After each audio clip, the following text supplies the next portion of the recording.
Okey, baik, bismillahirrahmanirrahim. Assalamualaikum warahmatullahi wabarakatuh dan selamat petang. Selamat datang Azim, Ilhan Arif dan juga Muhammad Naim. Terima kasih Naim, dah hari tu ada buat tugasan dalam padet link tu. Saya baru je habis semak, nanti saya hantar secara personal lah dekat Naim, saya tak upload dekat website ya. Lepas tu kelas hari Isnin hari tu saya belum update dekat website lagi. InsyaAllah saya cuba selesaikan paling lewat esok lah. Okay, cikgu. Alright, thank you so much. Apa nak kata tadi? Yang hari Isnin punya dengan hari ni punya saya akan upload paling lewat esok Alright, so hari ni kalau kita ikut kita punya study plan, kita akan tengok nutrition and the human digestive system. So antara persoalan-persoalan yang kita cuba jawab hari ni ialah kita nak tengok macam mana pencernaan makanan tu dilakukan dan macam mana penyerapan makanan yang telah tercerna berlaku, proses asimilasi, proses penyahtinjaan, how does defecation occur, dan kita juga nak tengok balance diet. So soalan-soalan hari ni dia ada level dia. Soalan 1 dengan 2 tu walaupun soalan dia ialah soalan bagaimana, tetapi dia banyak soalan yang paling-paling pun level memahami, understanding, bukan mengingat pun sebab digestion kita dah belajar dari form 1 lagi kan. Sama juga dengan assimilation, istilah Vilus tu kita dah belajar masa lower form, tetapi defecation dengan balance diet ni banyak soalan aplikasi dan soalan kebat sebab kita dah belajar throughout the years mengenai nutrition, so macam mana kita nak apply dalam kita punya daily life. So sebagai warm up dan sementara kita tunggu kawan-kawan lain masuk, okay, pada slide ini saya tunjukkan rumusan untuk semua proses pencernaan yang berlaku dalam manusia. Baris pertama ialah karbohidrat, baris kedua ialah protein, baris ketiga ialah lipid. So dengan menggunakan draw function, boleh tak pada ruang kosong tu sepatutnya sebelah starch tu ialah starch, arrow dan ruang kosong. So starch bila digested jadi apa? Kalau dekat duodenum, starch digested jadi apa? Dekat ileum, maltose digested jadi apa? Sucrose digested jadi apa? Ruang kosong tu ialah hasil daripada enzyme digestion ya. Dia ada error sikit kat sini, sepatutnya dia jadi arrow, tapi disebabkan error dia tak boleh nak compute, dia buat petak macam tu pula. Okay, saya cuba bermasuk tengok dia jadi tak. Kalau saya masuk padet dia jadi macam mana. Alright, bertengok ya. So dalam rajah ni, okay, baris pertama ialah pencernaan karbohidrat yang berlaku di mulut, tidak berlaku di perut dan berlaku di duodenum dan ileum. Manakala pencernaan protein tidak berlaku di mulut tetapi berlaku di perut, duodenum dan ileum. Bermula dengan protein dicernakan jadi apa, polypeptide tukar cerna jadi apa, peptide tukar jadi apa. Okay.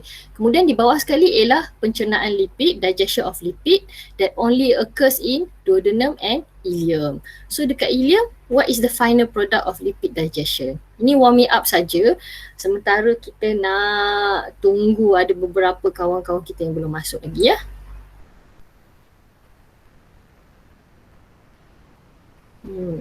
Saya pun cuba masuk padet ni. Saya boleh isi tak?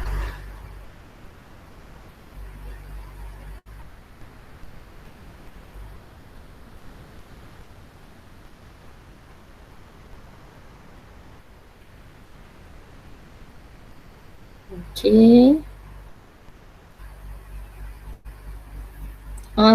Pada saya mungkin paling senang guna starch pula, guna text function kot ya.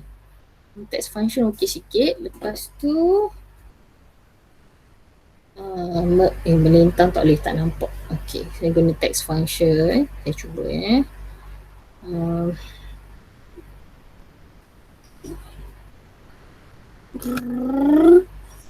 Okey. So bila saya cuba dia jadi macam ni lah. Okay. So can we continue? This one? This one? Boleh, cikgu. Alright, thank you. Dia mungkin lari sikit lah kan sebab kita punya teks tu besar ya. Dia boleh adjust. Alright. Dan seterusnya lah. Alright. Saya tunjukkan summary. Okay, starch tukar jadi maltose. Mereka ni ingat start pukul 4 ke?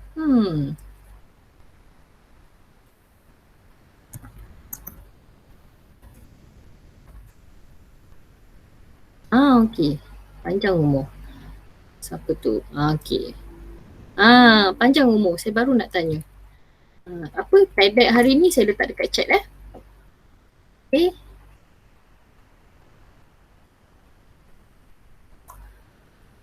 Mana lagi ni respon yang lain ni?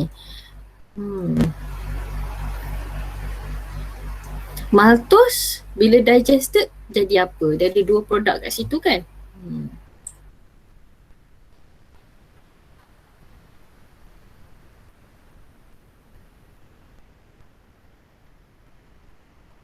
Jadi tak?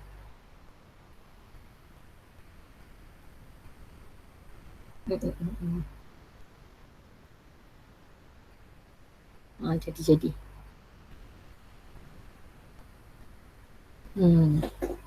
Okay. Boleh demam. Alright.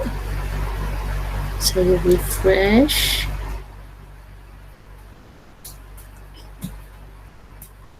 Sebab kadang-kadang bila tak reload ni tak keluar pula jawapan semua orang ya.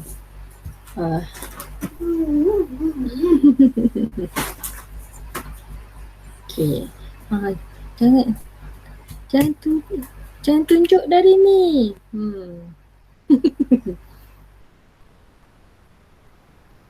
Okay, saya ada letak satu sampel kat situ. Macam mana nak jawab. Yang saya present ni satu sampel. Macam mana tertib nak jawab tu. Dia macam kena eja-eja sikit lah.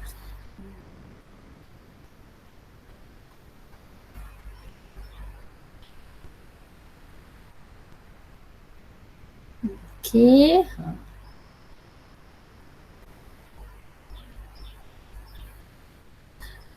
Mungkin cikgu kamu ada nak kata apa ya, ada formula khas untuk, atau kamu sendiri dah develop formula khas untuk hafal disaccharide tu.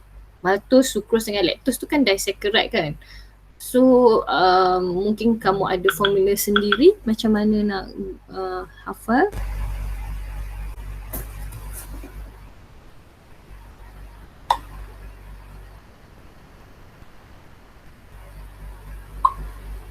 Okay.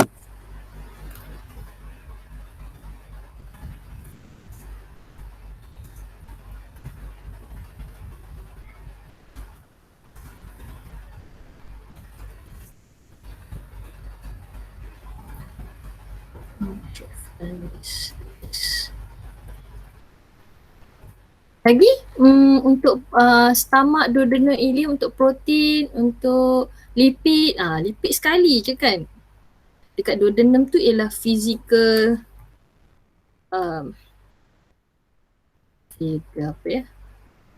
physical digestion. Yang lain tu chemical digestion.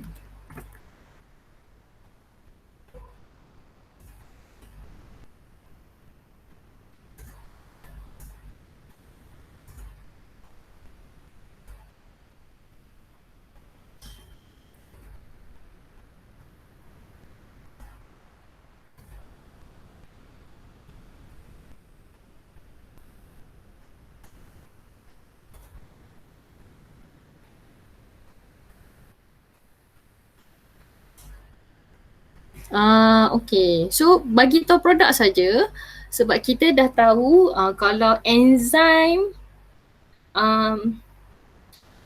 tu dia ambil nama substrate kan, kecuali protein lah, protein dia special sikit.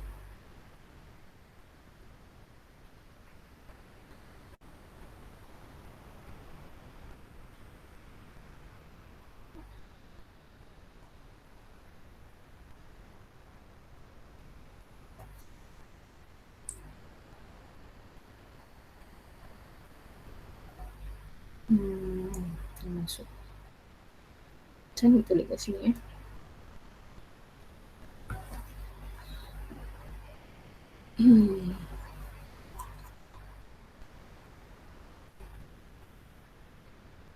Nak this one.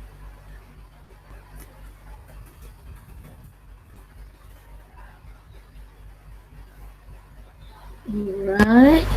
Sucrose tu apa? Dekat ruang chat saya ada bagi sedikit formula kat situ macam mana nak ingat untuk disaccharide.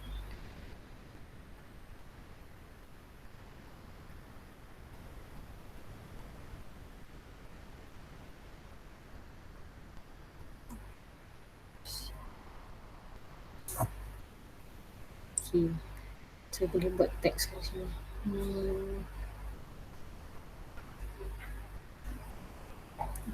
Teks. Pepsin is the mark.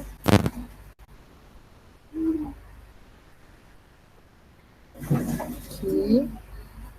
Lepas tu dekat duodenum is trypsin. And the final one, adik. Yes. The final one is erepsin. Okay. Tambah dekat situ supaya semua boleh nampak ya. Okay. And then this one in duodenum is bile.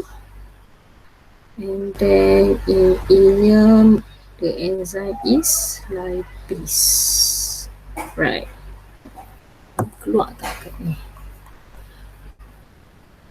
Alright. Okay, good.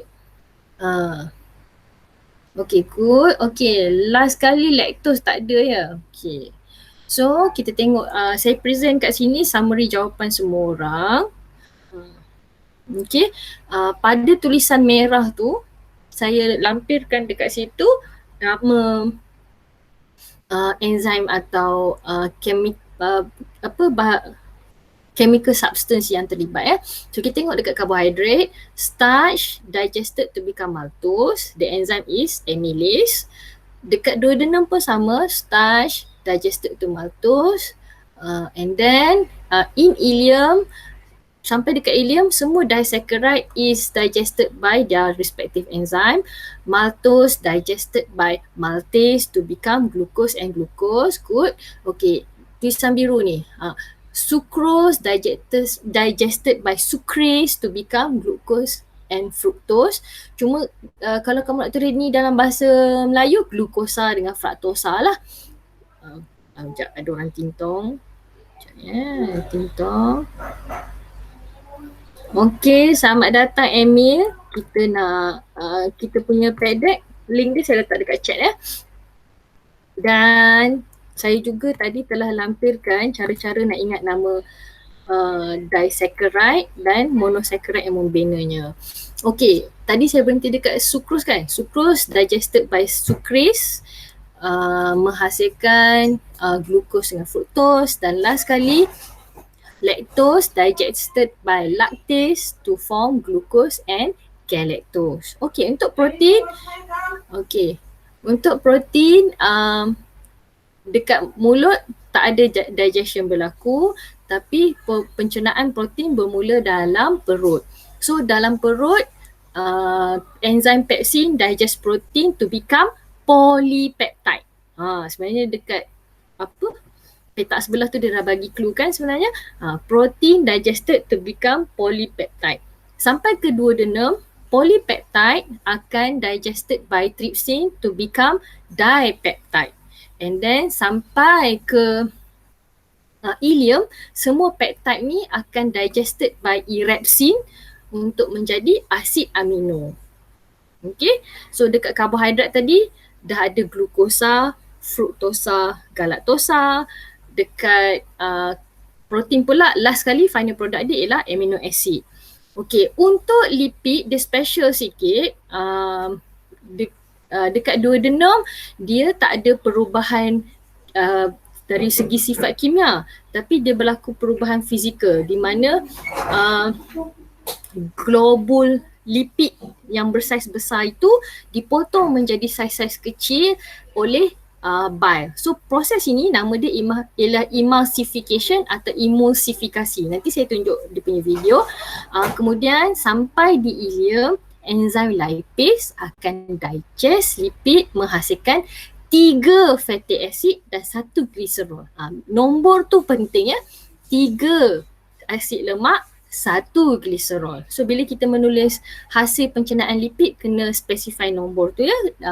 Jadi kena betulkan sikit lah fatty acid and glycerol ni. Yang ni saya kena screenshot summary ni sebab saya kena screenshot summary ni saya letak dekat Telegram sebab tak ini adalah gabungan jawapan semua orang kan. Okay, saya letak kat Telegram ya. Alright, up until now do you have any questions? This is the summary of digestion. Ada apa-apa soalan tak? Ada orang tintong sekejap ya. Okay. Tak ada. Okay, thank you. Okay, tadi siapa yang baru masuk? Selamat datang Hazman ya. Hazman baru masuk. Thank you. Alright, good. Dekat ruang chat saya bagi link kepada padlet yang kita tengah guna sekarang dan saya juga baru share tadi disaccharide macam mana nak ingat. Guguma, gagula, gugusu. Okay. Alright. Yang tulis jawapan fatty acid yang gliserol ni 3 fatty acid dan 1 gliserol. Okay. Terbalik tu. 3 fatty acid dan 1 gliserol. Okay. Kejap, saya share balik gambar. 3 fatty acid ya. Ni. Alright. Sekejap ya. Saya screenshot dan share dekat group Telegram balik. Alright, so that nanti dekat website MT pun saya akan letak juga ya. Summary jawapan semua orang ni. Sebab bukan semua orang jawab penuh kan. So kita share lah sama-sama. Alright, mari kita tengok pula. Absorption ni senang saja. Kita dah lama dah belajar absorption ni. Okay, tadi saya dah sebut pasal emulsification of lipid. So,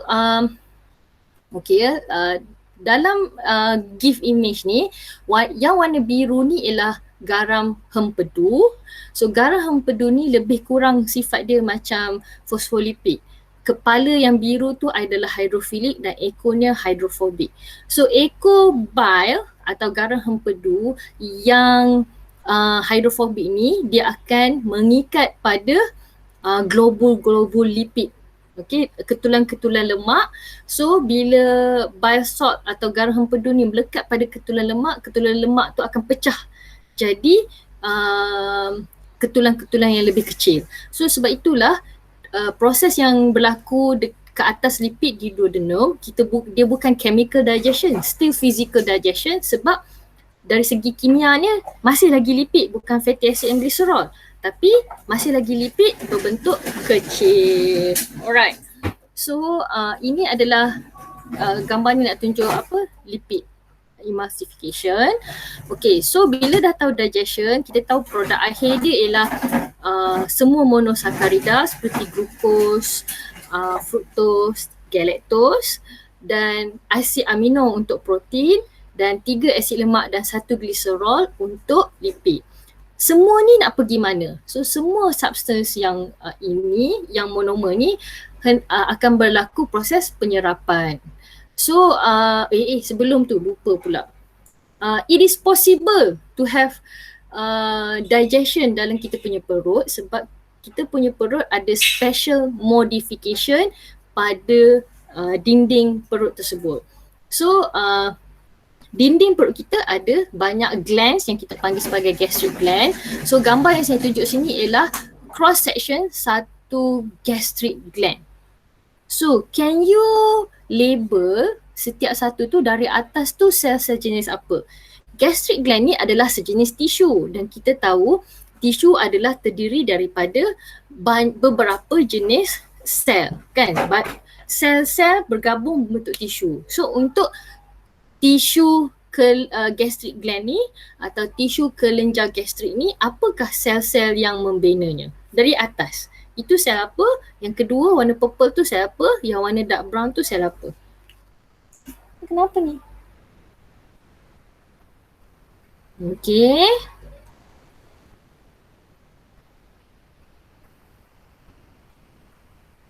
Okay, good. Untuk mereka yang ambil bio dalam bahasa Melayu, nama dia masih lagi mucus parietal dengan chief ke?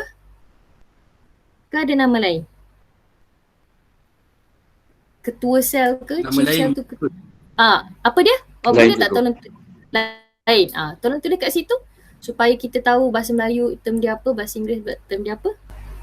Sel mukus. Lepas tu apa lagi? Lupa Tulis. Ni Okey saya tunggu bahasa Melayu. Parietal tu saya rasa nama sama. Mukus tu ejaan dia lain. Kan? Chief cell tu saya tak sure.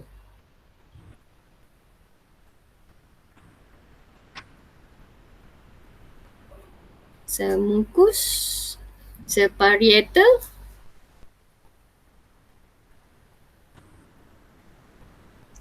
One more. Sel mukus, chief cell.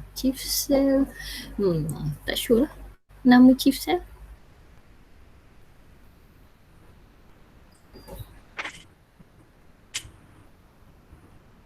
Sel apa ya nama dia?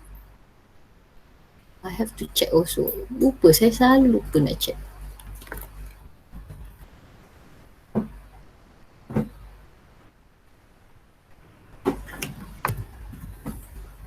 Chief cell. Sekejap. Okay.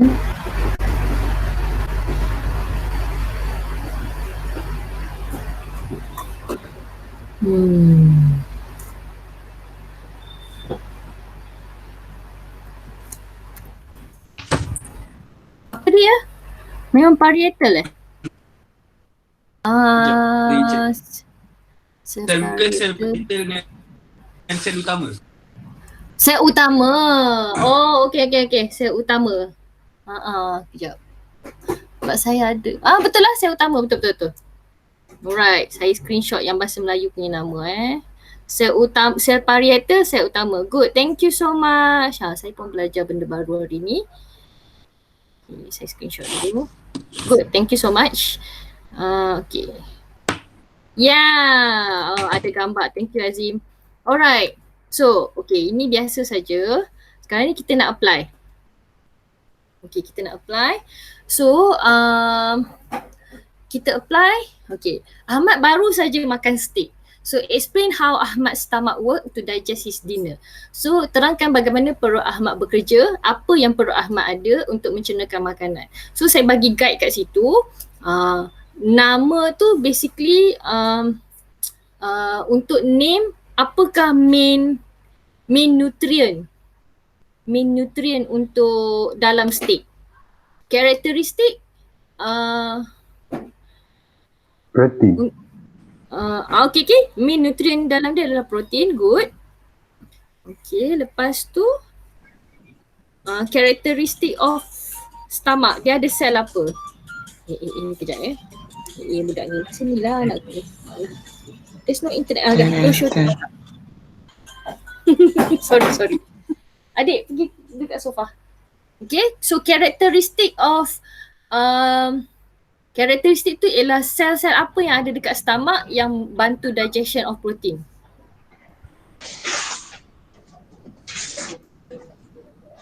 Okay, proses tu ialah betul. Karakteristik tu nama sel. Hydrochloric acid tu dekat proses. Hydrochloric acid tu dirembeskan oleh siapa, untuk apa, dan sebagainya lah. Sebab tadi kita bagi nama 3 sel tu kan. So macam mana 3 sel tu berfungsi untuk digestion of protein dalam steak. Okay, most of you dah dapat dah. The main nutrient in steak is protein. Okay, that is for name kan. Karakteristik, the stomach has 3 types of cell yang kita baru namakan tadi, betul tak? Lepas tu dekat proses tu, setiap satu sel tu buat apa untuk protein digestion. Result dia ialah last kali protein tu jadi apa. Kita guna balik pengetahuan yang 2 slide sebelum ni. Okay.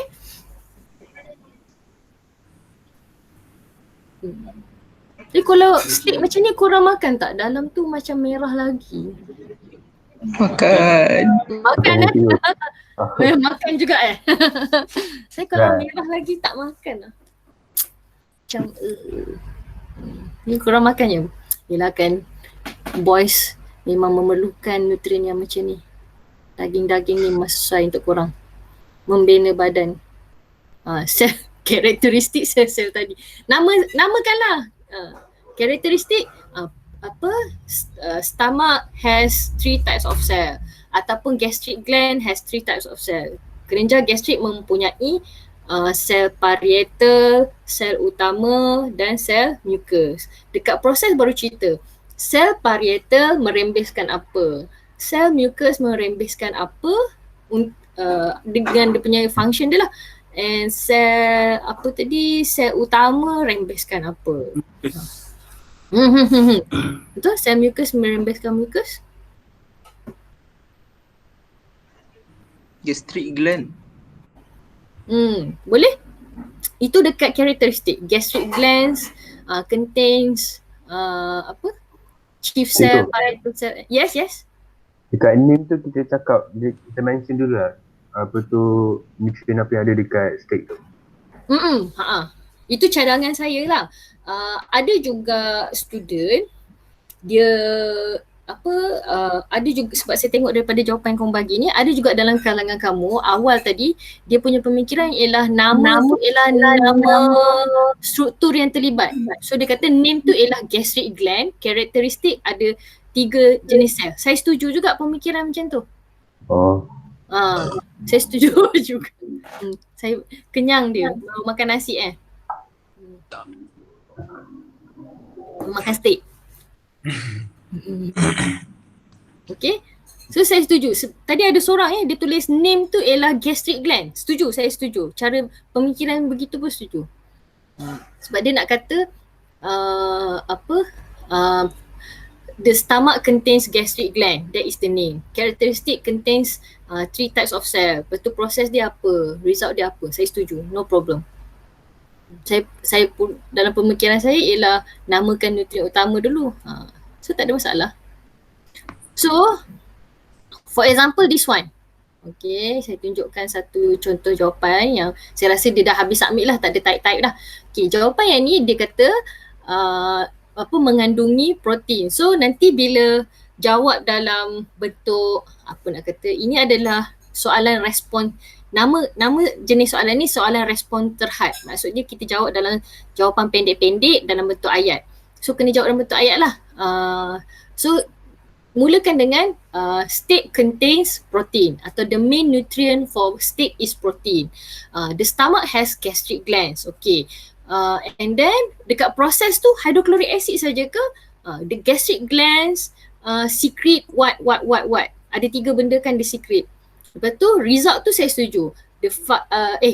Result tu saya setuju menyatakan substance, tapi substance tu kurang tepat lah. Protein dekat stomach tukar jadi digested jadi polypeptide. Belum sampai amino acid lagi.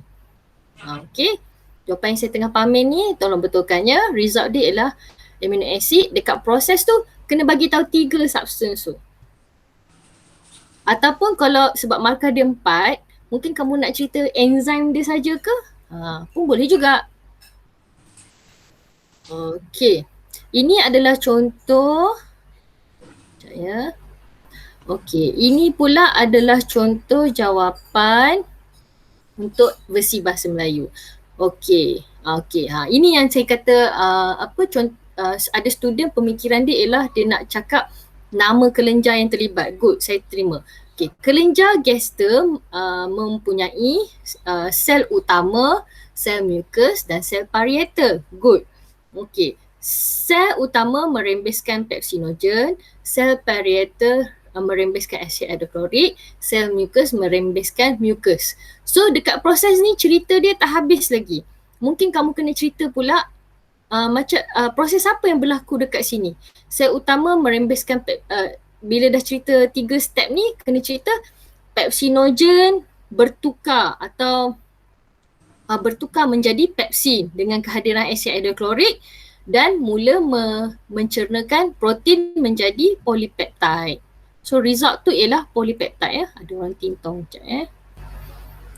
Okay, selamat datang Alif. Padlet yang kita tengah guna ni ada dekat ruang chat.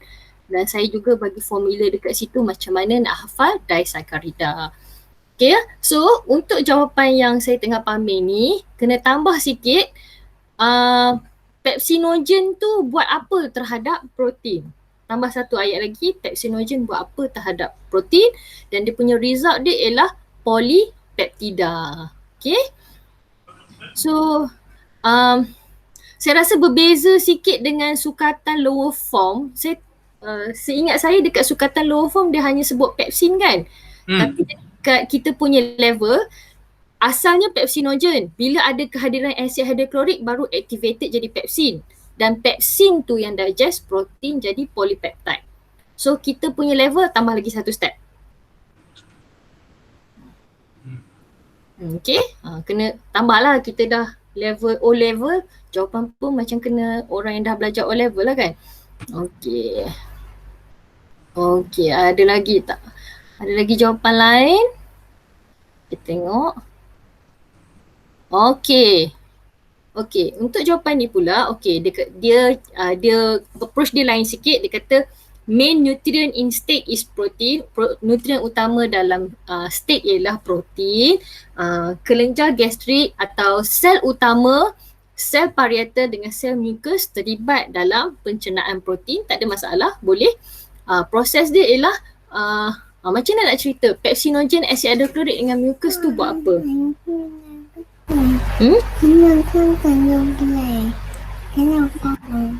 Okay, you give me the device.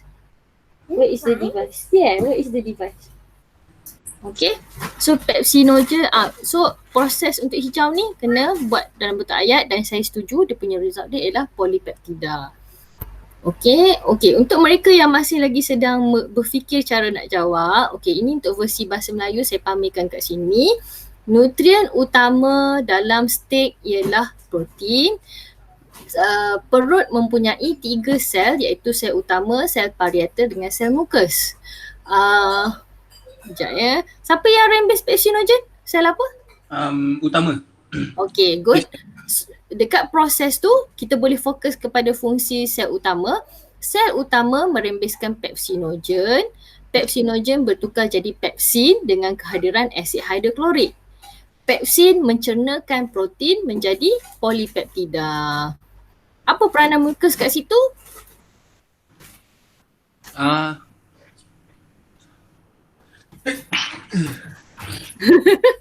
Peranan mucus kat situ? Apa peranan mucus kat situ? Sepanjang proses ni apa yang mucus buat? Lindung dinding perut daripada hidroklorik. Good. Melindungi dinding perut semasa semua proses ni berlaku. Mucus melindungi dinding perut daripada tindak balas hidroklorik asid dengan enzim. So, soalan yang sama saya boleh ubah jadi soalan 6.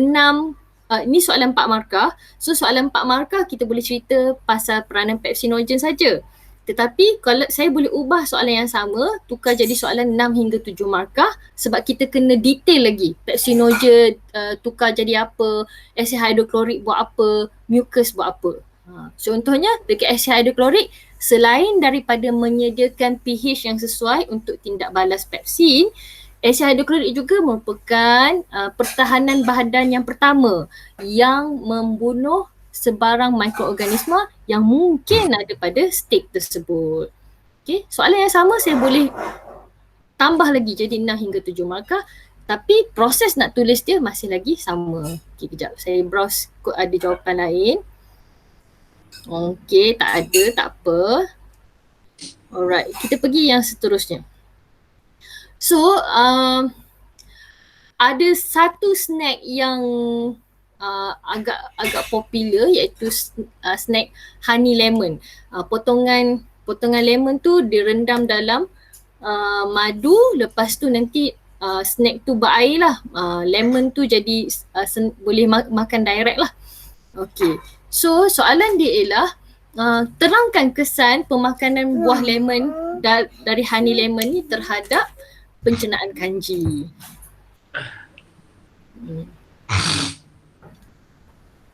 So approach dia mungkin boleh menggunakan apakah nutrien utama dalam lemon.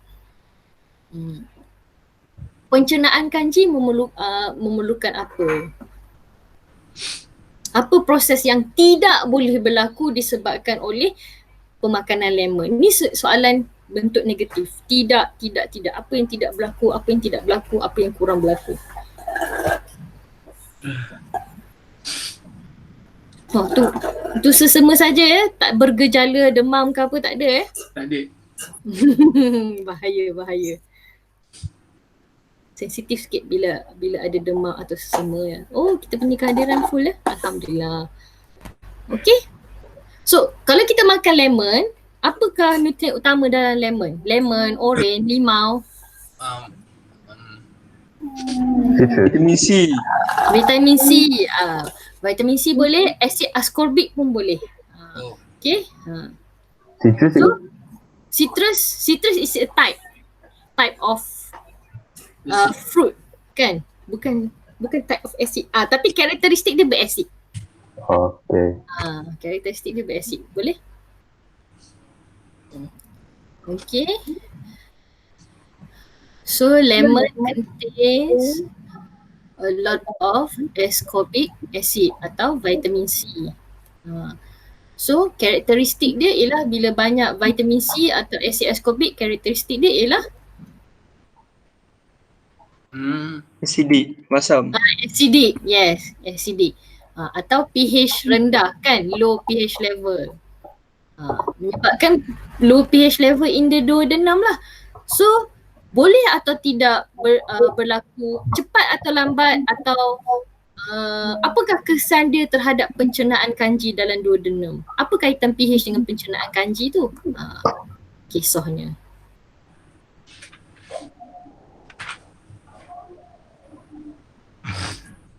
Good. Honey lemon contains ascorbic acid. Okay. Satu karakteristik dia menyebabkan environment dalam duodenum tu jadi berasid atau pH dia rendah. Okay, good. So proses dia, apa kesan dia terhadap, apa kesan acidity tu terhadap pencernaan kanji? Pencernaan kanji siapa yang cerna kanji? Kanji. Enzim dia apa? Pegang Barbie pula. Enzim dia ialah dengan huruf A. Sikit GM. Pilih. Yes, amylase. Amylase ileum. Amylase duodenum, bukan amylase ileum lah. Oh, bukan. Tapi amylase lah, betul lah. Cuma amylase tu datang dari pancreas, pancreatic amylase. So, proses dia ialah bila keadaan berasid, amylase tu boleh buat kerja ke tak? Tidak. Tidak. Tak, sebab dia dalam pH value rendah. Ataupun pH yang berasid tu bukan pH yang optimum untuk tindak balas amylase.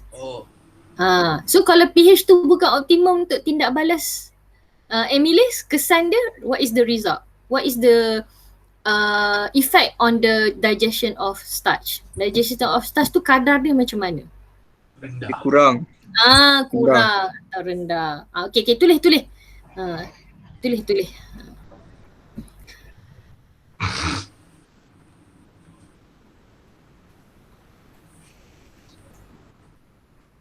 Okay, good bagus.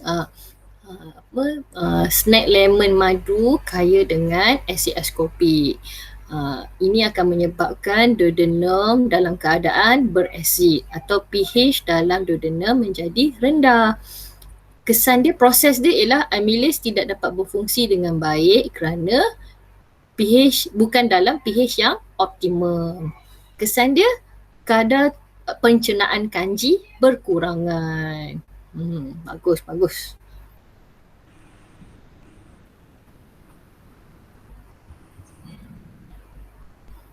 Saya jumpa YouTube channel yang specifically membuat snack atau makanan-makanan dari anime ni. Kita tengok pun terliur macam, possible juga nak buat rupanya. Rajin tak rajin je nak tiru. Okay, kadar pencernaan kanji berkurang. Good. Alright. So saya tengok ada tak jawapan versi.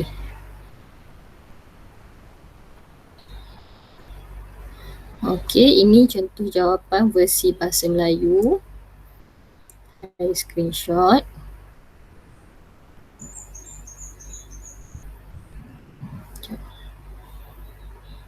Mana star. Okay, ni contoh jawapan versi bahasa Melayu. Saya letak dekat Telegram juga. Okay.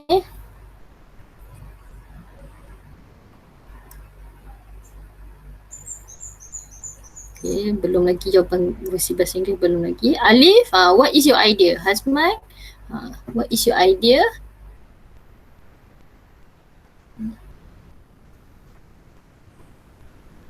Okay, starch production jadi, bukan starch production, sorry. Starch digestion. Yang ni. Starch digestion.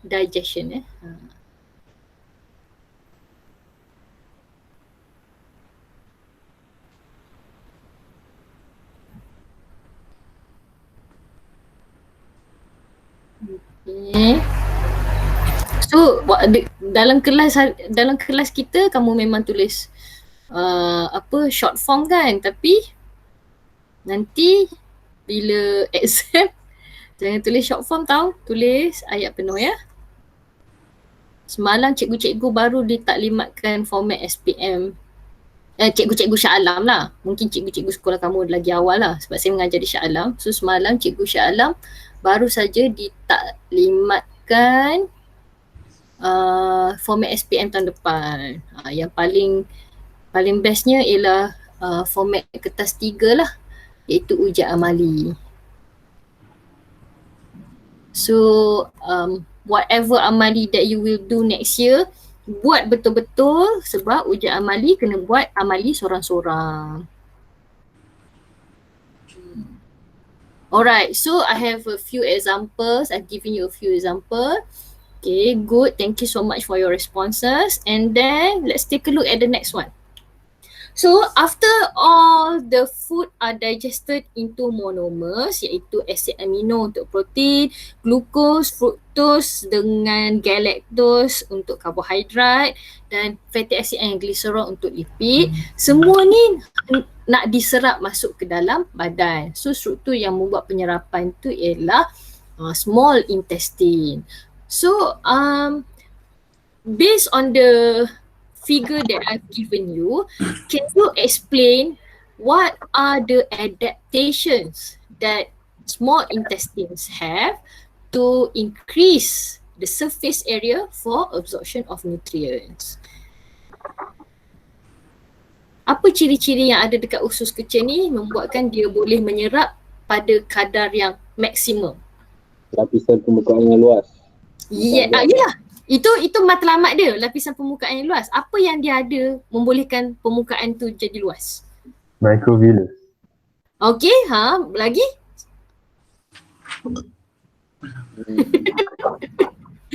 Memang kenyang ke atau berangin ni? Macam orang tua pula sendawa sendawa sakit. Oh kenyang, alhamdulillah. Ingatkan macam sakit sendi ke apa, risau juga. Okey, microvillus, good. Lagi? Usus kecil tu sendiri bersifat apa? Kenapa dia bergulung-gulung dalam perut? Nampak dalam figure ni dia bergulung-gulung dalam perut. Kenapa usus kecil ni bergulung-gulung? Okay, ada banyak. Sebab sikit lagi. Dia nak serap. Banyak kapiler darah. Okey, lagi. Itu penyesuaian villus. Penyesuaian usus kecil. Kenapa dia kenapa dia bergulung-gulung kat dalam tu? Sebab usus kecil ni panjang. Nombor 1 panjang. Nombor 2 ada banyak microvillus. Nombor 3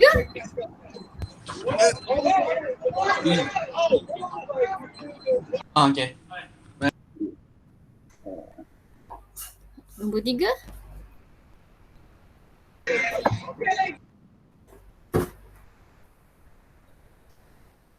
Unjuran halus. Unjuran halus tu. Kalau ada microvillus tu ada pada apa? Villus. Villus. So tu Ada villi. So usus kecil ni panjang, berlipat-lipat, ada banyak dilitupi villus and pada setiap villus ni ada Microvillus. microvillus.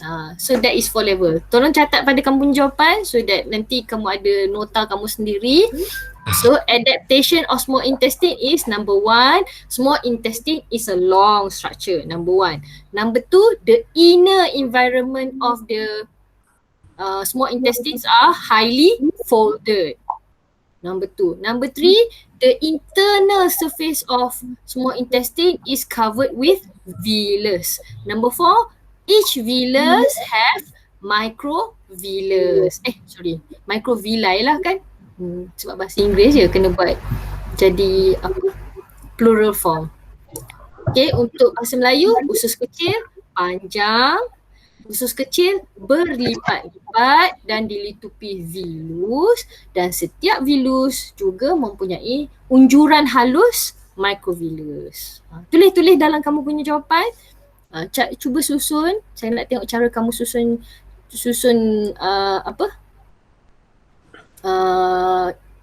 konsep-konsep tadi tu. Okay, daripada kita punya exchange tadi, kamu tahu tapi cara nak susun tu. Bermula daripada mata kasar. Mata kasar kita tahu usus kecil ni panjang. Lepas tu kita tengok pula dalam usus kecil. Oh, dalam dia berlipat-lipat. Kita tengok lagi berlipat-lipat sebab apa? Sebab ada vilus. Kita tengok bawah mikroskop vilus tu ada apa? Ada microvillus. Okay. So kalau kita nak cerita pasal ada banyak kapilari darah dan sebagainya, itu ada 2. Sama ada soalan tanya apakah adaptasi vilus untuk penyerapan, atau kalau soalan ini dia bagi 6 markah. Kalau soalan ni dibagi 6 markah, maknanya boleh cerita dalam vilus tu ada apa. Ada banyak kapilari darah, ada laktia, ada apa, ada banyak kapilari darah. Microvillus pun dah ada cerita tadi kan. Macam itulah. So soalan yang sama, kalau dia push sampai 5 ke 6 markah, baru kita cerita dalam vilus tu ada apa. Kalau sebab ni soalan 3 markah saja, kita cerita sampai ke microvillus je lah. Ada microvillus. Nah. Take your mermaid. Bye.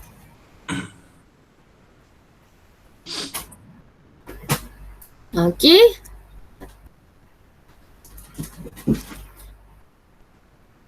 Usus kecil panjang, berlipat-lipat, ditutupi unjuran halus disebut vilus. Dah dapat 3. Dah dapat 3 markah kat sini. Boleh tambah microvillus if you want. Okay. So untuk jawapan yang ni juga, structure of small intestine is long, the surface area of the small intestine is covered with villi. Villi ada microvilli sebab plural kan. Saya sefaham saya ialah kalau kita jawab dalam bahasa Inggeris, penggunaan singular dengan plural form ni dia ambil kira sikit sebagai penggunaan istilah yang betul. So if you are talking about villi contain tiny projections, so ada S kan plural form kan? So microvilli. Kalau gambar tu label 1 mitochondria. So mitochondrion untuk bahasa Inggeris, dan plural form dia ialah mitochondria. Benda-benda macam tu kalau jawab untuk student DLP kita ambil kira sikit lah. Sebab ejaan untuk singular form dan plural form lain.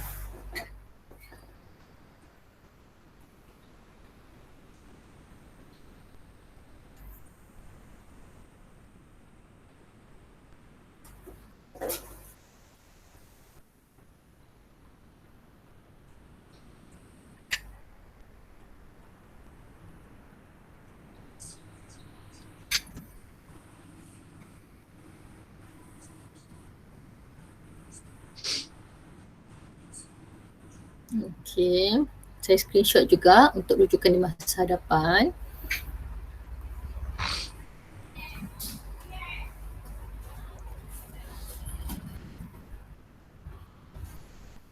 Alright. Okay.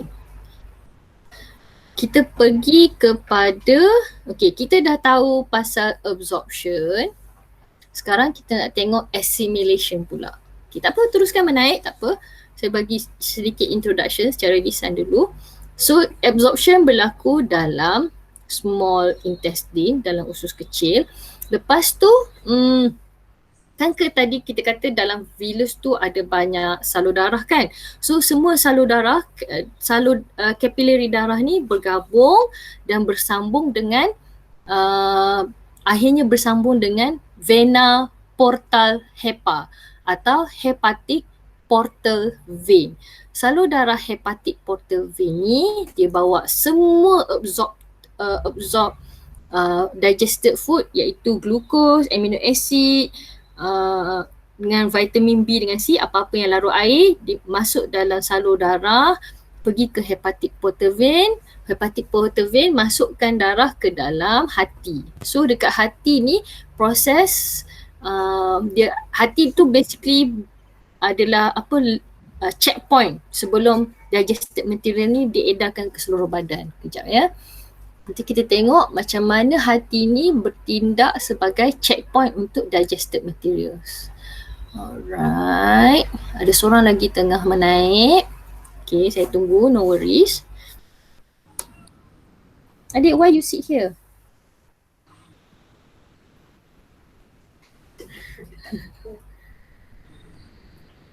Okay, alright. So, kejap ya. Okay, jawapan last kali ni okay, tambah sikit. Okay, tak apa. Nanti saya hantar dekat feedback pada padded takeaways Okay, ini adalah saya adapt diagram ni daripada Cikgu Harry punya blogspot, cikguharry.blogspot.com. If you like comic form, kalau suka nota dalam bentuk komik, boleh check out dia punya website, dan dia juga ada printed version of the notes lah. Dan Cikgu Harry ni dia memang blogspot dia sentiasa update ikut syllabus, so saya recommend jugalah dia punya website ni.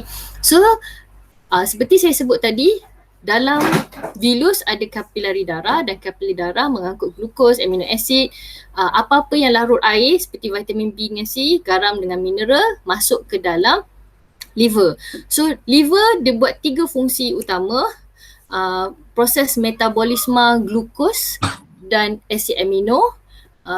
Kemudian metabolisme tu maksud dia apa? Kalau untuk kegunaan diri dia, liver ni ambil asid amino untuk menghasilkan protein plasma.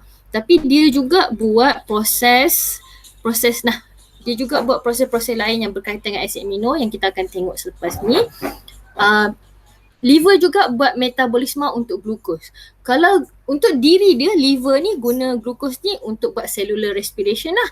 Tetapi dari segi fungsi dia sebagai checkpoint, excess glukos akan ditukarkan menjadi glycogen. Simpan dalam hati, simpan dekat masa.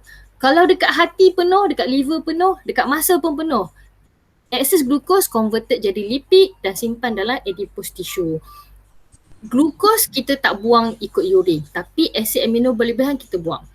Okey, kemudian selain daripada itu, liver juga berfungsi untuk detoxify alcohol, drugs and others. So orang yang mengambil pengambilan ubat-ubatan tak ikut dos atau mengambil alkohol secara berlebihan, biasanya dia akan bermula dengan liver failure diikuti dengan kidney failure. Kemudian fungsi storage tu macam saya sebut tadi lah, untuk simpan glycogen dan beberapa jenis vitamin dan mineral. So bila dia dah habis checkpoint, dia tengok okay, glukos ini yang diperlukan oleh badan boleh lepas, asid amino ini yang diperlukan oleh badan boleh lepas, darah yang mengandungi glukos dan asid amino yang perlu ni hantar kepada jantung untuk diedarkan ke seluruh badan. Bagaimana pula dengan yang larut lemak? Bahan yang larut lemak, asid lemak dengan gliserol bergabung balik jadi lipid, masuk ke dalam lakteal, dan vitamin A, D, K yang larut lemak pun masuk dalam lakteal dan diedarkan ke seluruh badan semula oleh jantung, sebab semua lymphatic capillary akan bergabung dan menghantar bendali limfa atau lymphatic fluid masuk ke dalam left subclavian vein, masuk ke jantung balik. Dari left subclavian vein masuk ke vena cava, masuk ke jantung balik. Jadi diedarkan ke seluruh badan. Itu cerita assimilation. Assimilation ni basically apa yang badan kita guna, apa proses yang badan kita guna untuk digested material ni. Okay, soalan yang untuk aplikasi pengetahuan ini, yang pertama ialah aplikasi mengenai assimilation of amino acids. So diagram ni memberikan sedikit panduan macam mana nak describe protein assimilation in the liver, ada 6 marks. So dekat situ saya ada bagi nama proses, saya bagi nama produk, macam mana nak gambarkan dalam bentuk ayat penuh. Okay, rajah ini menunjukkan assimilation of protein in the liver.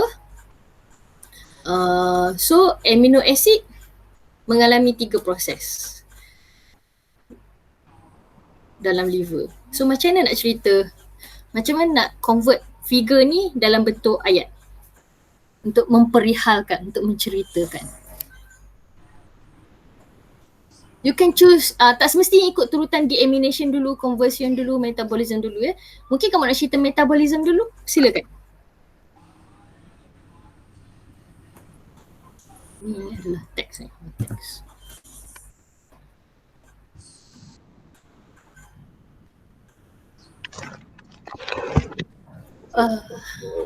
Deamination is pendiaminaan kan dalam bahasa Melayu.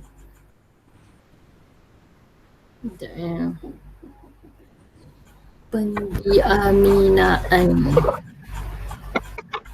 Kita tengok.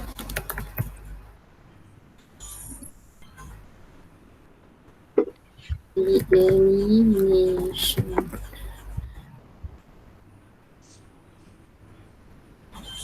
Oh, dia pengdiaminaan. Pendiaminan. Aduh. Pendiaminan. Kejap ya. Saya copy. Ni istilah ni saya ambil dari website DBP ya. Deamination. Dalam bahasa Melayu ialah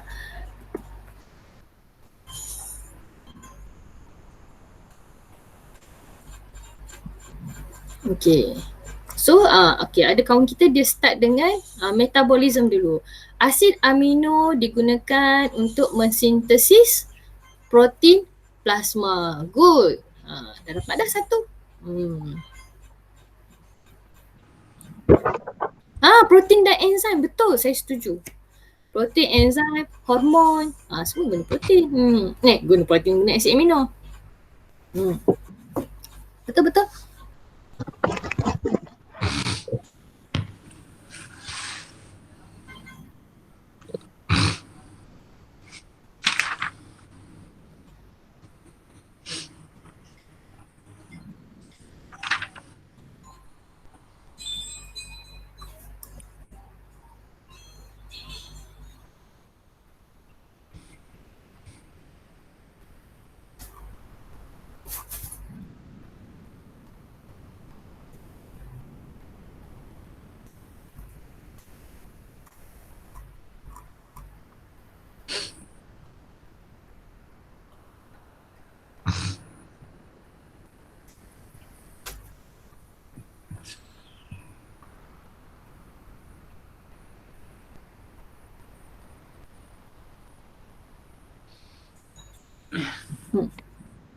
Naim, Emil, Alif, Naim tengah tulis ke? Sebab dekat saya ni tak ada yang macam tak ada bergerak. Ya, Ego tengah otak pusing ya, Ego. Okey.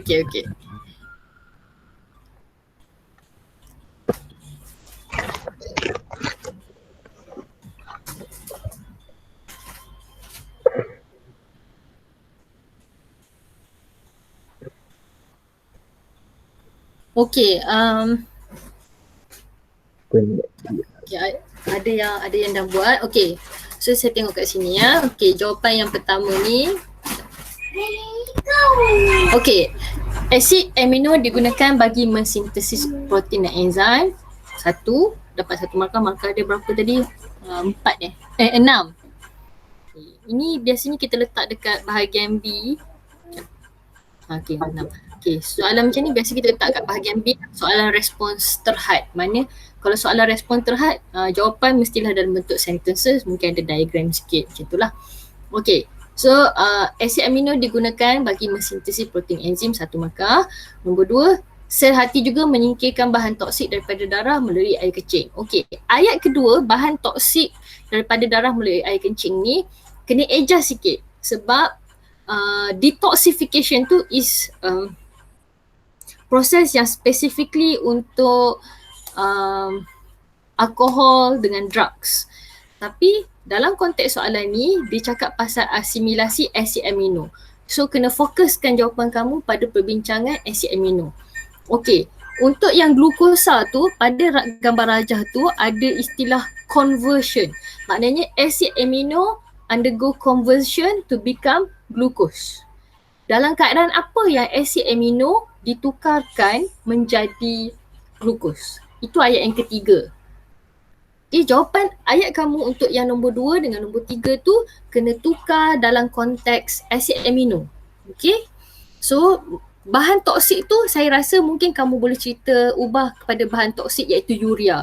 So asid amino undergoes, asid amino mengalami proses, asid amino yang apa yang mengalami proses pendiaminan dan menjadi urea, kan? Urea tu keluar ikut air kencing. So ayat kedua tu kena specify lagi. Okay. Okay, tak apa, betulkan dulu. Okay. Jawapan yang kedua, liver synthesizes plasma protein and enzyme daripada amino acid. 1 markah. Nombor 2, excess amino acid are then broken down. Excess amino acid tu dah dapat 1 markah. Process deamination to form urea. Deamination to form urea tu dapat lagi 1 markah. If glucose supply is insufficient, markah keempat, the liver converts amino acid into glucose. Kat mana nak dapat lagi 1 markah ya? Yang pasal metabolism tu cikgu, saya tak faham. Apa dia? Yang pasal proses ketiga tu, metabolism. Oh, metabolism.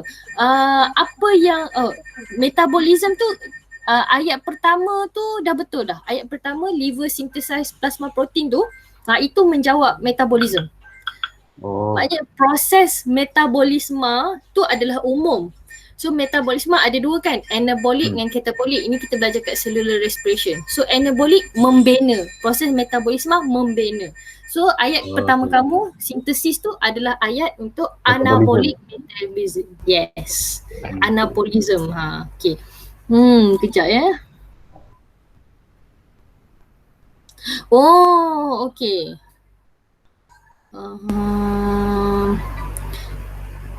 Okay. Untuk jawapan yang ni, tambah sikit lagi hujung tu, bila liver converted amino acid into glucose, glucose tu pergi mana?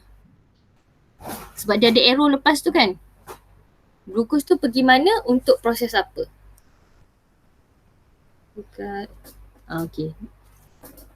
Betul. Ada arrow kan. Amino acid conversion, betul glucose tu pergi mana? Okay. Tambah sikit. Boleh dapat full mark 6. Okay. Okay. Jawapan ni dia ada cakap pasal expel. Okay. Liver synthesizes plasma protein and enzyme. Tambah sikit ya. Liver synthesizes plasma protein and enzyme using amino acid. Okay, 1. Nombor 2, excess amino acids are broken down through deamination process. Sebab sebut excess yang mengalami deamination dapat 1 markah. To form urea which then expelled by, siapa yang expel? Okay. Tambah sikit kat situ. Siapa yang expel? And then the liver converts amino acid into glucose when the glucose supply is insufficient. So up until now you get 4 out of 6. Kalau kamu tambah sikit dekat situ, idea kamu tu dah ada dah. Urea tu expel by siapa? Siapa yang expel? And then lepas tu boleh tambah glucose. Amino acid dah convert jadi glucose, glucose tu hantar pergi mana? Untuk kegunaan apa? Alright. So jawapan yang saya tengah pahami ni tambah 2 dekat situ ya. Expel oleh siapa? Organ mana yang expel? Urea. Dan glukos yang dah converted glukos ni hantar pergi mana?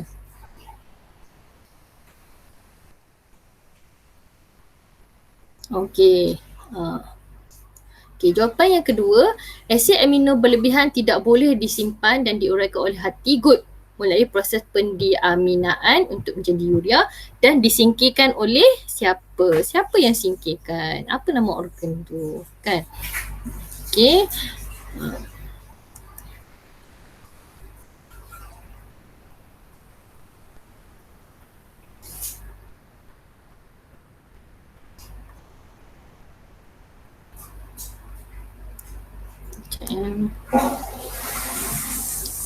Screenshot answer.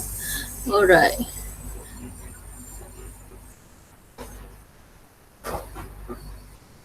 Oh, dia tengah tambah dan disingkirkan oleh siapa kan? Yes. Oh, okey. Kejap Allah. Muhammad handsome ni. Kejap sayang, kejap sayang.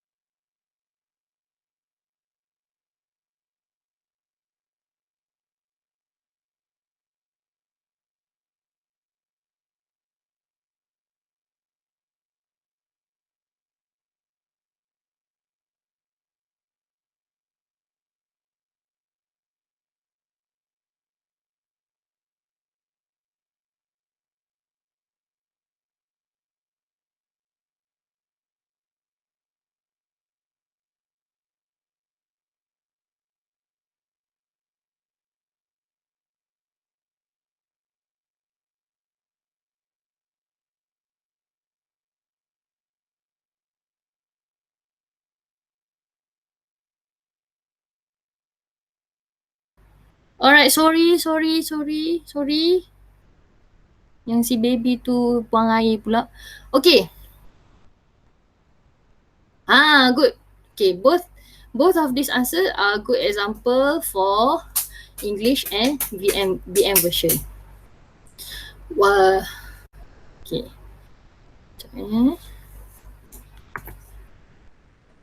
Okay.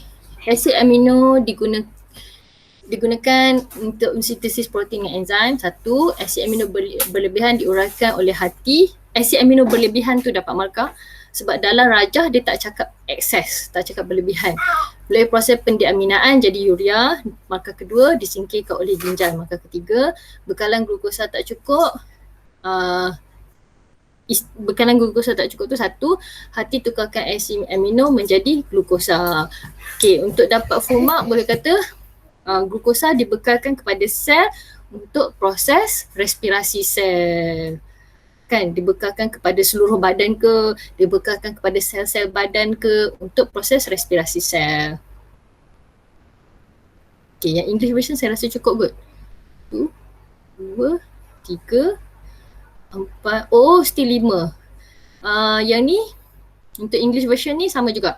Kena tambah to form urea kan. So urea is excreted by the kidney.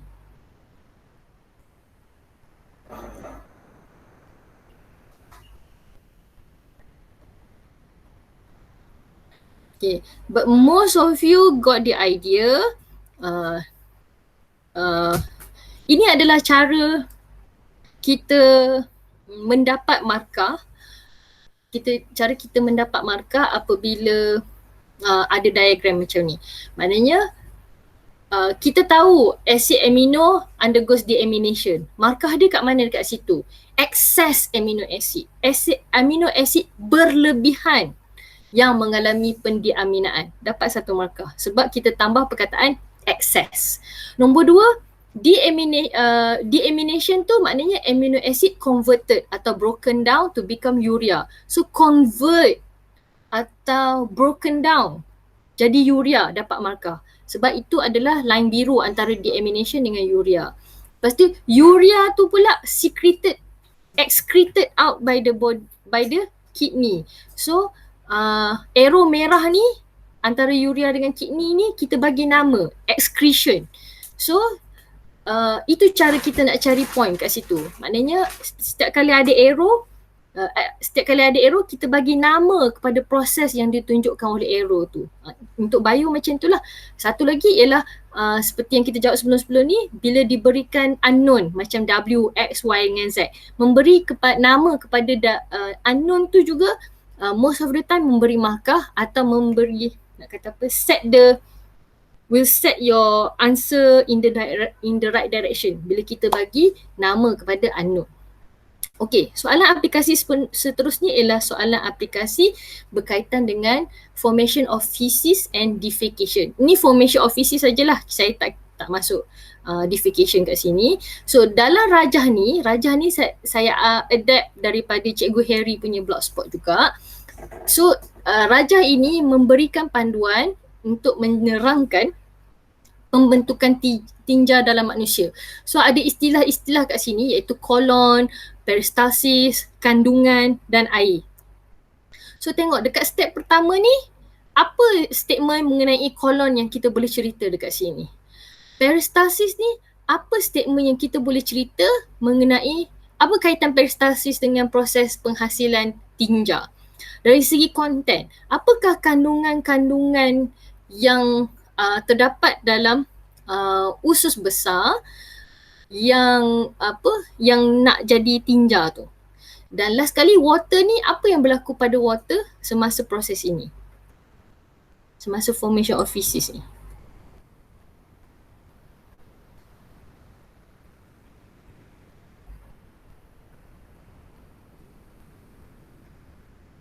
Okay, saya bagi panduan sedikit. Misalnya kat sini, saya terus tulis teks. Saya buat ruang tu ada dalam peta tu ya. For example,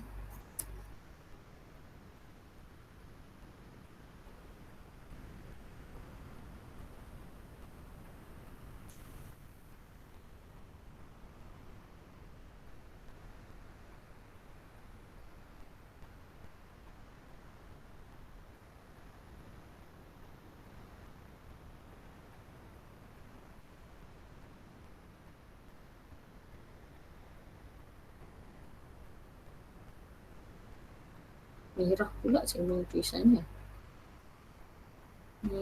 How to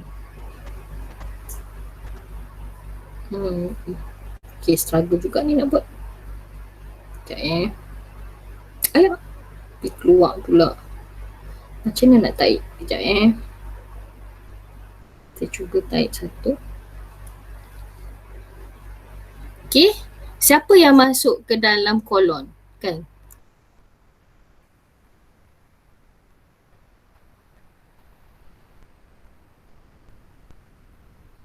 Okay.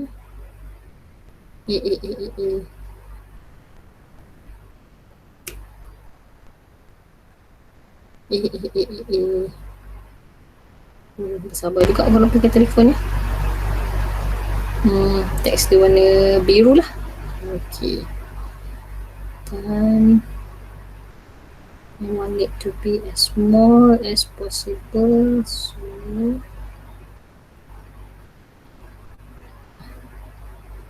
boleh.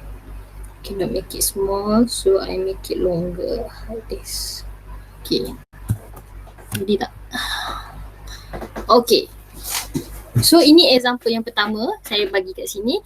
Bahan-bahan yang tak boleh diserap oleh usus kecil masuk ke dalam kolon. Usus besar ni usus besar ni panjang, dia ada segmen-segmen dia. Bermula dengan kolon, berakhir dengan rectum. So rectum tu last kali sebelum berlaku penyatinjaan atau defecation. So walaupun dalam soalan dia kata undigested materials masuk large intestine, so yang memberi markah dekat situ ialah which part of large intestine dia masuk. So kita nyatakan dekat situ undigested materials masuk ke dalam kolon. Lepas tu bila masuk kat kolon tu, bahan-bahan tu stay je ke kat situ? Dia bergerak kan? Dia bergerak dari kolon nak pergi ke rectum. So proses tu berlaku macam mana? Dan kemudian bahan-bahan undigested material tu mengandungi at least 5 jenis bahan berbeza. Apakah 5 jenis bahan yang kita nak pergi buang tu? Okay.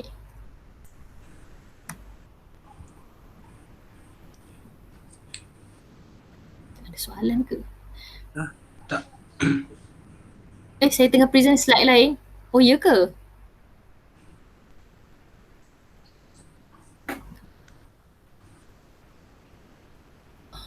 Okay, sekejap. Oh gitu. Kita cuba tengok dekat sini. Tak tahulah. Ada kekeliruan. Sekejap.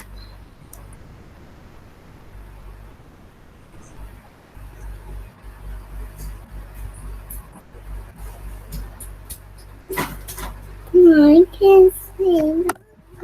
Okay, give me your phone.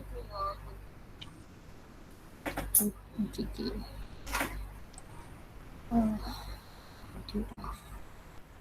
Alright. So what do you think? Apa kaitan peristalsis dekat situ? Peristalsis.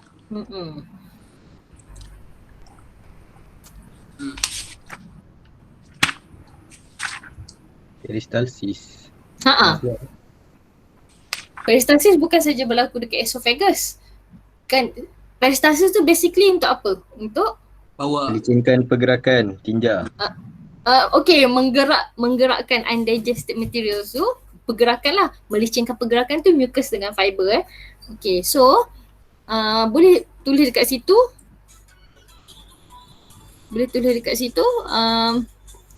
Undigested materials tu bergerak disebabkan oleh peristalsis.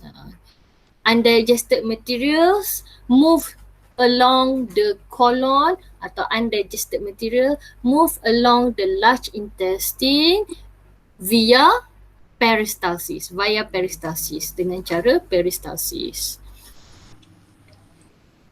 Okay, content.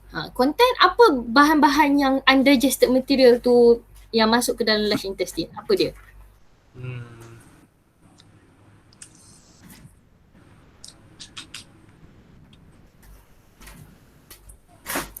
Ada dalam, itulah formation of feces and defecation punya page tu. Kat mana formation of feces? Apa contoh-contoh bahan-bahan yang masuk dalam bahan-bahan undigested material tu? That should be the content lah. Good. Ada orang dia tulis dekat sebelah tepi.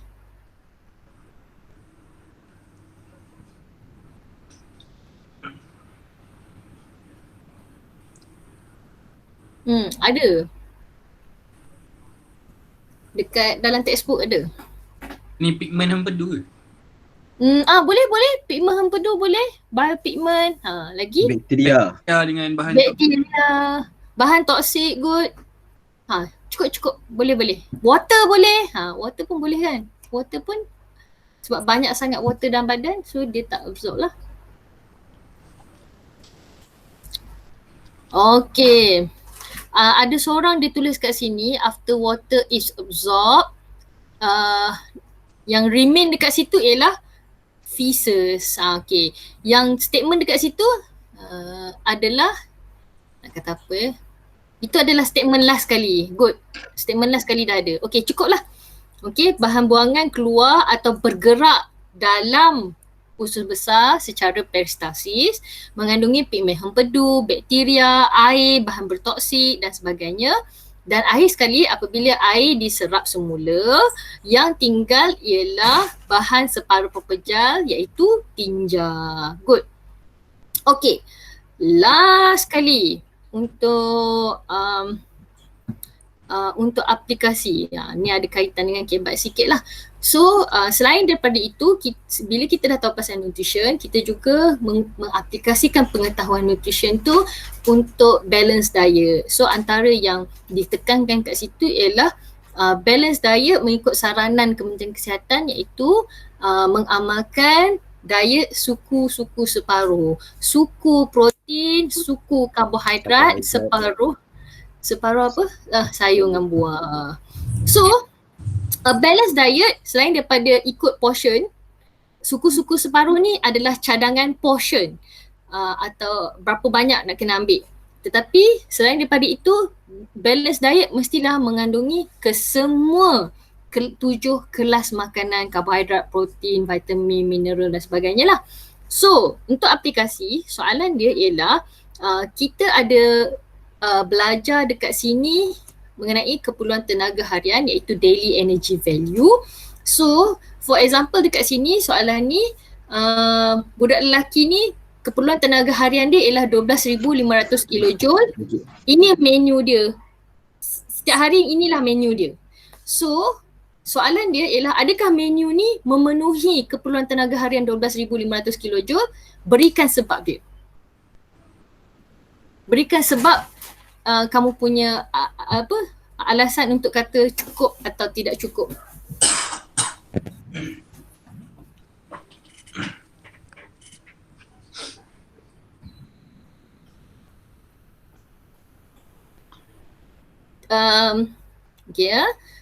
Soalan ni setiap orang, setiap individu manusia ikut level macam kamu untuk 12,500 kilojoule ni untuk kamu jugalah, maknanya keperluan tenaga harian kamu ialah 12,500 kilojoule. Ada seorang budak lelaki hari-hari inilah menu dia, dari pagi sampai malam, breakfast, lunch dengan dinner, inilah menu sehari dia. So soalan dia ialah sekarang ni kita tahu setiap makanan tu berapa kilojoule yang diberikan. Adakah total semua kilojoule daripada menu ni memenuhi keperluan tenaga budak lelaki ni? Tak cukup. Tak cukup. Total dia berapa? 8,230. Okey, total dia ialah 8,230 kilojoule, jadi tak cukup. Alright. So ada seorang jawab mengandungi cakap pasal kelas makanan. Kelas makanan ialah soalan seterusnya. Okay, semua orang jawab tak cukup sebab kilojoule dia 8,000 lebih saja instead of 12,000. So adakah menu ini is a balanced diet for the boy? Justify your answer. Statement pertama ialah setuju atau tidak setuju. Dua-dua jawapan pun boleh. Kalau setuju, justify kenapa ini adalah balanced diet. Kalau tak setuju, justify kenapa dia bukan balanced diet. Oh, sorry Emil dengan Alif. Sorry, Alif tengah jawab setuju. Okay. Emil tidak cukup tu jawapan slide tadi kan? Sorry. Oh ni slide sekarang ialah sorry sebab gambar sama. Okay, so Emil Emil statement pertama bagi tahu dulu, are you agree or disagree whether this is a balanced diet for the boy or not, and justify your answer. Why is it a balanced diet or why is it not a balanced diet? So setuju tak setuju tu 1 markah, 4 markah daripada justification.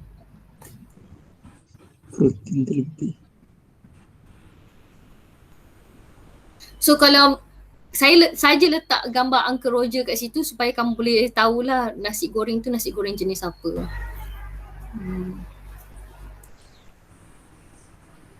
So boleh agaklah apa benda yang ada dalam nasi goreng ni.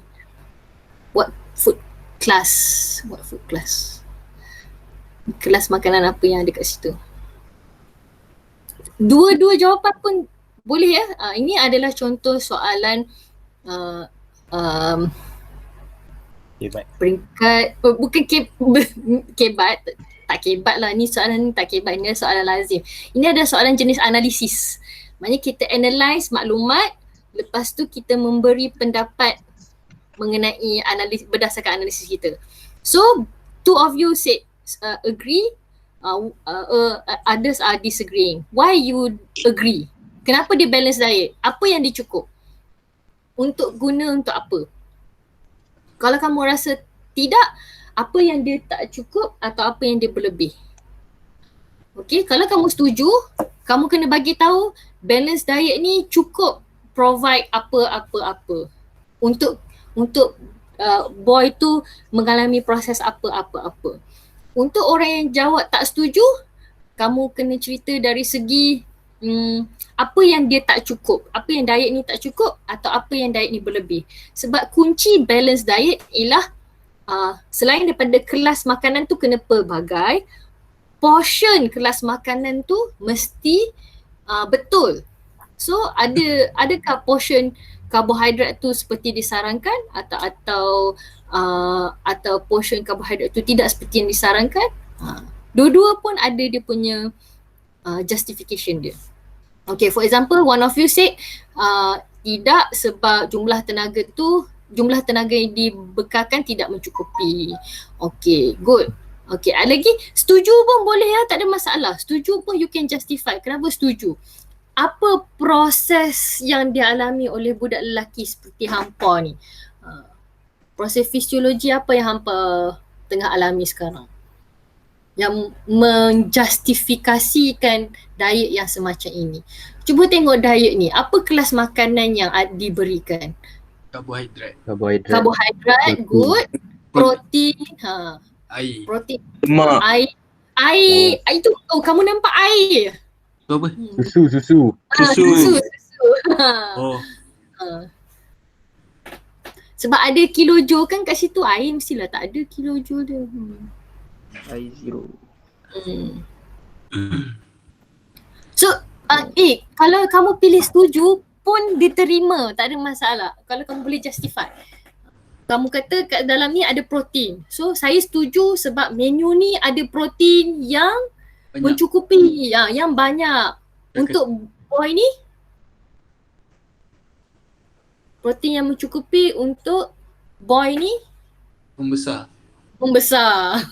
Boleh? Dah dapat 3 markah dah situ. Protein cukup. Kalau nak lagi power, terus kata dapat protein daripada kari ayam, daripada telur rebus dan daripada sausage. Misalnya. Daripada susu satu lagi. Lepas tu kata lagi untuk growth. Sebab nak cakap dalam konteks growth untuk pertumbuhan. Susu mengandungi kalsium yang menyokong pertumbuhan tulang. Okay. Tapi kalau tak setuju, boleh cakap pasal daily energy value. So, tak setuju apa lagi? Tak setuju boleh cakap dari segi tak cukup, apa benda yang tak cukup, atau ada tak benda yang berlebih dalam menu ni? Apa yang kamu rasa berlebih dekat menu ni? Karbohidrat. Okay, so kalau karbohidrat berlebih, apa kesan dia kepada budak tu?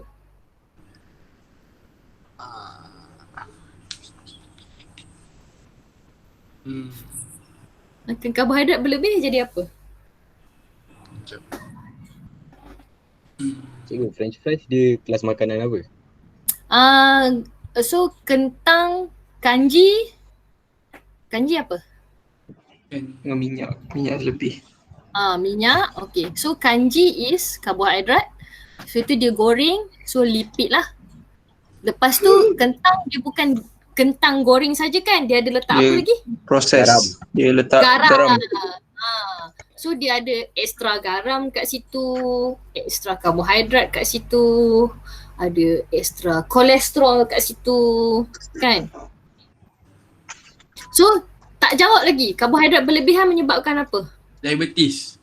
Diabetes boleh, diabetes mellitus. Meningkatkan risiko diabetes mellitus. Selain daripada itu, boleh menyebabkan start dengan huruf O. Obesity. Obesity, meningkatkan risiko diabetes. Berlebihan karbohidrat meningkatkan risiko diabetes mellitus dan obesity. Kalau buat serangan jantung. Boleh, itu untuk kolesterol lah. Kolesterol. Kolesterol boleh sebab kita boleh justify kolesterol berlebihan sebab banyak makanan bergoreng kat situ kan. Okay, so untuk poin karbohidrat yang tadi, untuk orang yang jawab setuju, macam mana kita nak cakap karbohidrat, kita nak justify karbohidrat tu, kita nak justify guna karbohidrat. Tak apa kalau karbohidrat ni berlebih untuk budak lelaki, sebab apa? Dia ada aktiviti harian. Yes. Aktiviti harian kerana dia banyak buat vigorous activity kan. So boleh. Diet ini mempunyai karbohidrat yang mencukupi untuk membekalkan tenaga kepada boy tersebut untuk membesar dan untuk membuat aktiviti harian. Untuk pertumbuhan, gaya hidup aktif memang kena ada karbohidrat yang banyak. Okay. So untuk karbohidrat, cara kita justify tu pun ada dua two ways to do it kan. Okay, sorry dah pukul 5:04. Kita habiskan dekat soalan sini saja. Saya baru nak bagi soalan gastric bypass ni, tak apalah lain kali. Oh, dan saya lupa. Apa next class nanti ada satu soalan pasal pertanian tu kita tak discuss. Saya lupa, nanti kita discuss, tak apa. Okay. Good. Okay, untuk jawapan yang ni, okay, saya komen dekat 1. Setuju kerana protein dari kari ayam, telur rebus dan susu membantu pembesaran dan menguatkan tulang. Okay, menguatkan tulang tu kena sebut kalsium lah. Kalsium daripada susu. Okay, mentega merupakan lemak yang berfungsi sebagai pelapis untuk melindungi organ dalam.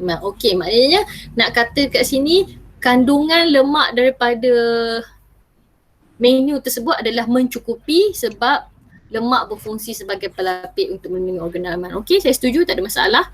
Okey, soalan yang seterusnya, jawapan seterusnya dia kata protein yang cukup untuk budak lelaki ini membesar, untuk membina daging, untuk membina masa. Okey. Karbohidrat mencukupi untuk budak lelaki itu melakukan aktiviti seperti bersukan. Good. Okey, saya try. Okay, yang ni jawapan yang tadi yang dia justify dari segi jumlah tenaga. Dia kata jumlah tenaga tak cukup, karbohidrat terlalu banyak menyebabkan obesity dan banyak kolesterol. Okay, kesan daripada kolesterol yang berlebihan ni apa? Meningkatkan risiko penyakit apa? Kan? Tambah sikit ya. Okay. So, thank you so much for your responses. Saya minta maaf saya telah mengambil, mungkin saya akan mengambil lebih sikit lagi 2 minit lagi extra.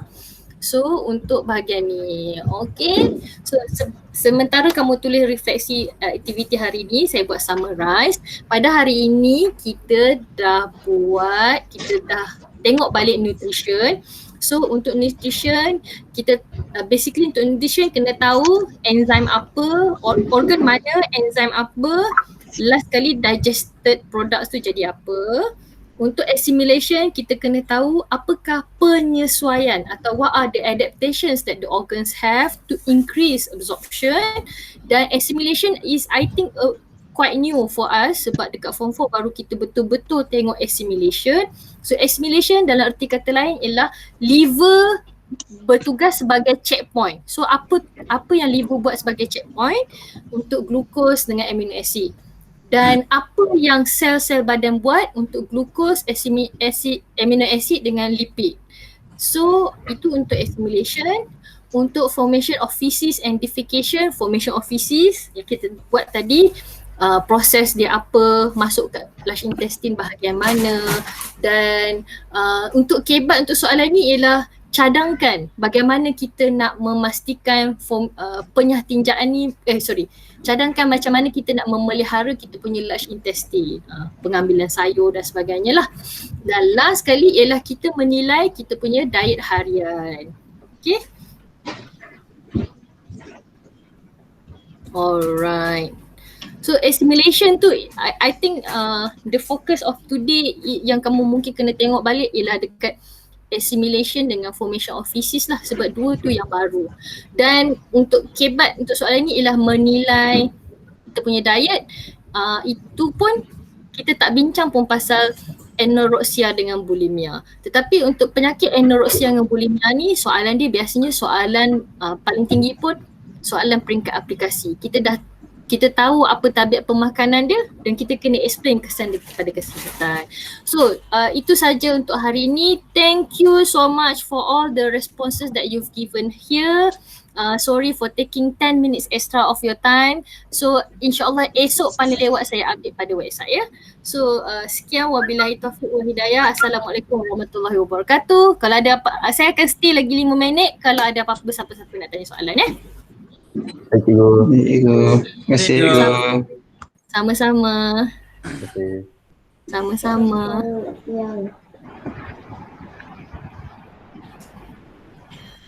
Okay, saya tunggu lagi 5 minit ya kalau ada apa-apa nak tanya.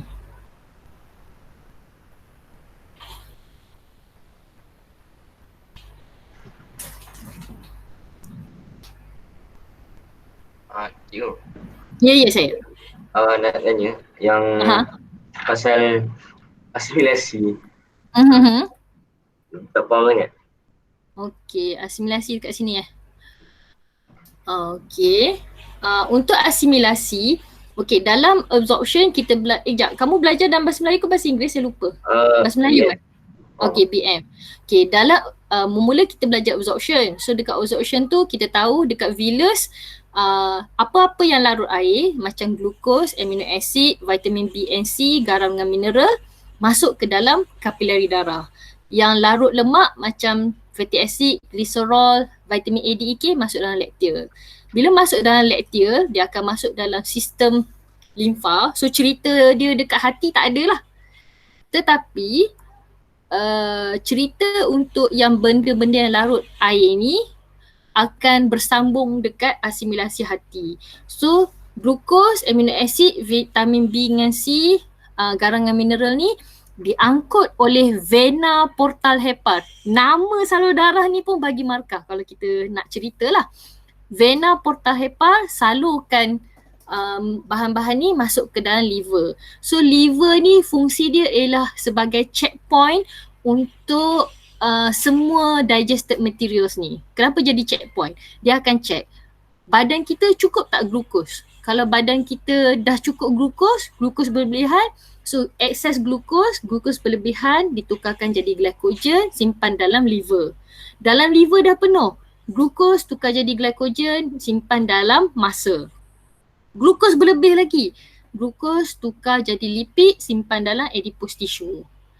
Itu cerita metabolisme untuk glukos. Metabolisme untuk amino acid pula seperti yang kita buat dekat sini tadi, iaitu amino acid kalau berlebihan pendiaminaan tukar jadi urea akan keluarkan urea tu akan dikeluarkan oleh kidney melalui proses urination. Tapi kalau badan kita tak cukup glukos, mula-mula hati akan tukarkan glycogen jadi glukos. Tak cukup lagi glukos, tukarkan lipid jadi glukos. Tak cukup lagi glukos, baru tukar amino acid jadi glukos. Kemudian dari segi metabolisme tu basically apa yang liver sendiri nak gunalah. Bukan sebagai checkpoint, tapi lebih kepada amino acid tu guna untuk kegunaan pembinaan sel-sel baru dalam liver. Sebab itulah menghasilkan plasma protein, iaitu organel dia, enzim dia dan sebagainya. Bila sampai dekat sel-sel, amino acid ni guna untuk macam kamu sebutlah, untuk menghasilkan enzim dan menghasilkan hormon dan lain-lain lah. So itu dari segi dari segi fungsi liver untuk metabolisme dan untuk penyimpanan. Maknanya metabolisme digested food glucose amino acid tadi, penyimpanan glucose, especially untuk glucose lah. Peranan lain liver tu ialah detoxification untuk drugs and alcohol. So dia jadi checkpoint sebab dia check glucose, amino acid, alcohol dengan drugs. Bila sampai dekat sel, asimilasi ni basically nak cerita apa yang sel guna, apa proses yang sel gunakan asid, amino, glukos dengan lipid ni tadi. Macam tu. So asimilasi ni ada dua cerita. Satu cerita dekat liver, satu cerita dekat sel-sel badan. So asid amin untuk sel badan lebih kepada cerita sel badan guna asid amino untuk apa, sel badan guna glukos untuk apa, sel badan guna lipid untuk apa. Tetapi untuk liver asimilasi dia lebih kepada untuk tukar-tukar tu lah, proses dia panjang sikit. So kalau dekat, so proses asimilasi ada dua lah, dekat hati dengan dekat sel. Ya betul.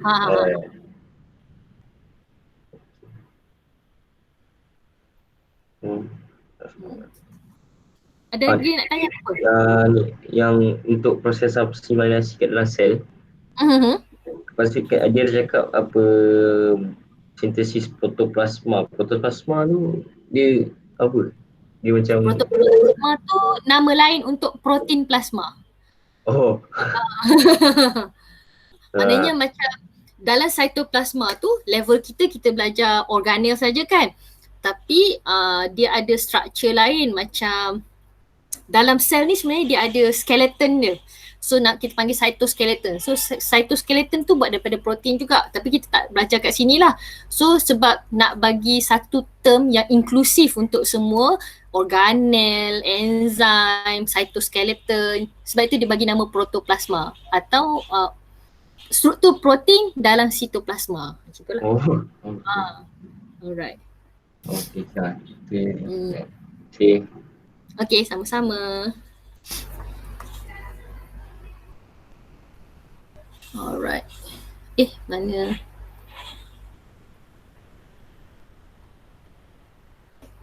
Stop recording dulu.